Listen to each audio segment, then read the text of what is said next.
Here's problem 12.7. A uniform horizontal beam of length 6 meters and weight 120 newtons is attached at one end to a wall by a pin connection so that it may rotate. A cable attached to the wall above the pin supports the opposite end.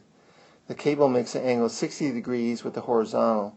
What is the tension in the cable needed to maintain the beam in equilibrium? To be in equilibrium, the net torque on it must be 0. Let's look at this beam.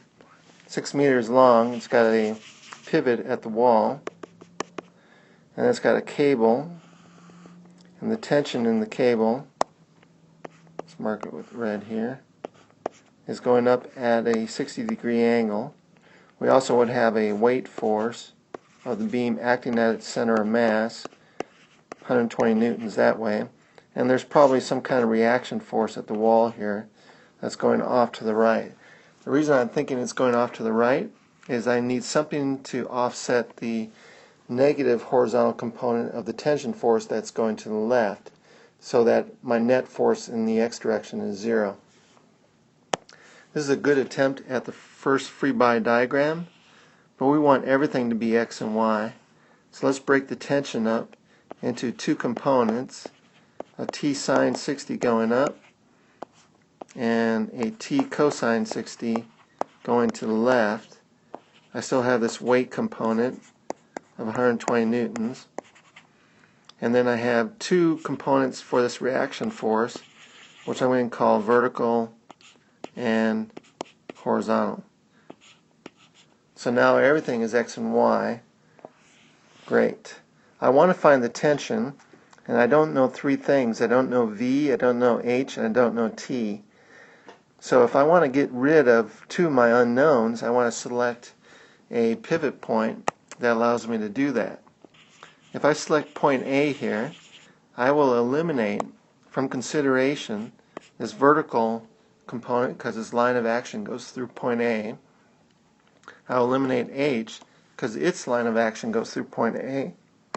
And I'll eliminate T cosine 60 because its line of action goes through point A as well. So if I were to simplify this in a torque diagram, I would have a T sine 60 with a moment arm of 6 meters trying to make this thing rotate counterclockwise, which I would interpret as a positive torque by the right hand rule. And then I have a weight force equal to 120 newtons with a moment arm of 3 meters trying to make this thing rotate clockwise, which is a negative torque by the right hand rule. I mean, it doesn't matter which direction you really call positive or negative if you're adding them up to be 0, just so that they're opposite in sign if they're opposite in direction. But these are the actual conventions. So counterclockwise is positive, clockwise would be negative. Alright, so as we calculate the summation of the torques about point A, that should be equal to 0, and that is moment arm 6 times T sine 60, so moment arm times force, minus the other moment arm, which is 3, times the weight, so I'll just put the weight in there, W.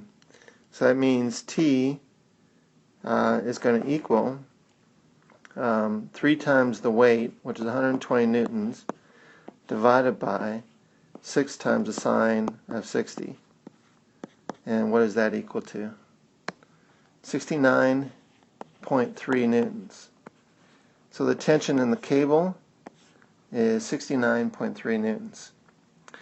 Note, if I were to calculate the vertical and horizontal components of the reaction force, I know that H should equal T cosine 60 and V will equal 120 minus T sine 60 by my force equilibrium.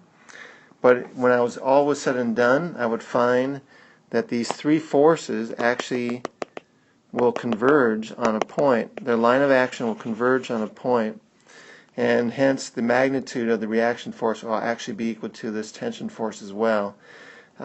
If you have only three forces acting on an object, and the object is in equilibrium, then at some point those line of actions should intersect at a point, and that is said to be concurrent. So in this particular case we only have three forces, and the line of action should be concurrent. They should intersect at a point. They do, right above the point of the weight here. And that would be an interesting aspect that you possibly could utilize in either solving or checking your result. But in this case, the tension is equal to 69.3 newtons.